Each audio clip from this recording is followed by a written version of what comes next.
think it's very sad when Germany makes a massive oil and gas deal with Russia, where you're supposed to be guarding against Russia, and Germany goes out and pays billions and billions of dollars a year to Russia.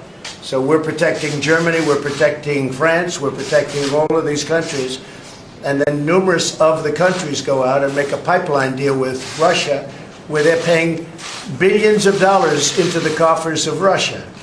So we're supposed to protect you against Russia, but they're paying billions of dollars to Russia, and I think that's very inappropriate. And the former chancellor of Germany is the head of the pipeline company that's supplying the gas.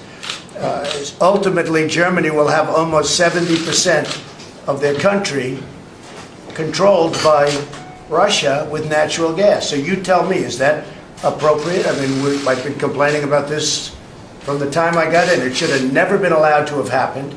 But Germany is totally controlled by Russia, because they were getting from 60 to 70% of their energy from Russia and a new pipeline. And you tell me if that's appropriate, because I think it's not. And I think it's a very bad thing for NATO, and I don't think it should have happened. And I think we have to talk to Germany about it. On top of that, Germany is just paying a little bit over 1%, whereas the United States, in actual numbers, is paying 4.2% of a much larger GDP. So I think that's inappropriate also. You know, we're protecting Germany, we're protecting France, we're protecting everybody, and yet we're paying a lot of money to protect. Now, this has been going on for decades. This has been brought up by other presidents, but other presidents never did anything about it, because I don't think they understood it, or they just didn't want to get involved. But I have to bring it up because I think it's very unfair to our country, it's very unfair to our taxpayer. And I think that these countries have to step it up, not over a 10-year period, they have to step it up immediately. Germany is a rich country. They talk about they're going to increase it a tiny bit by 2030. Well, they could increase it immediately tomorrow and have no problem. I don't think it's fair to the United States. So we're going to have to do something, because we're not going to put up with it. We can't put up with it, and it's inappropriate. So we have to talk about the billions and billions of dollars that's being paid to the country that we're supposed to be protecting you against. You know, everybody's talking about it all over the world. They'll say, well, wait a minute, we're supposed to be protecting you from Russia, but why are you paying billions of dollars to Russia for energy? Why are countries in NATO, namely Germany, having a large percentage of their energy needs paid, you know, to Russia and taken care of by Russia?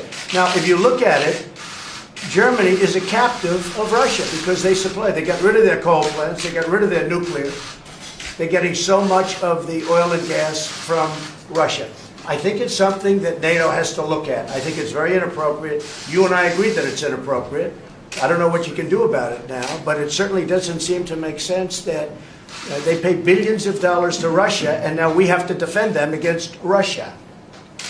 You know, NATO is an alliance of 29 nations, and there are sometimes differences and different views, and also some disagreements. And the gas pipeline from Russia to Germany is one issue where allies disagree. But the strength of NATO is that despite these differences, we have always been able to unite around our core task to protect and defend each other, because we understand that we are stronger together than apart. I think that 2 world wars and the Cold War taught us that we are stronger together than apart.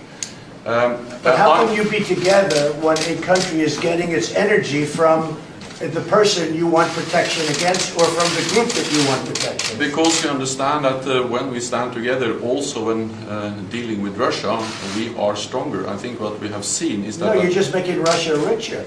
Well, you're not dealing with Russia, you're making Russia richer. I think that even during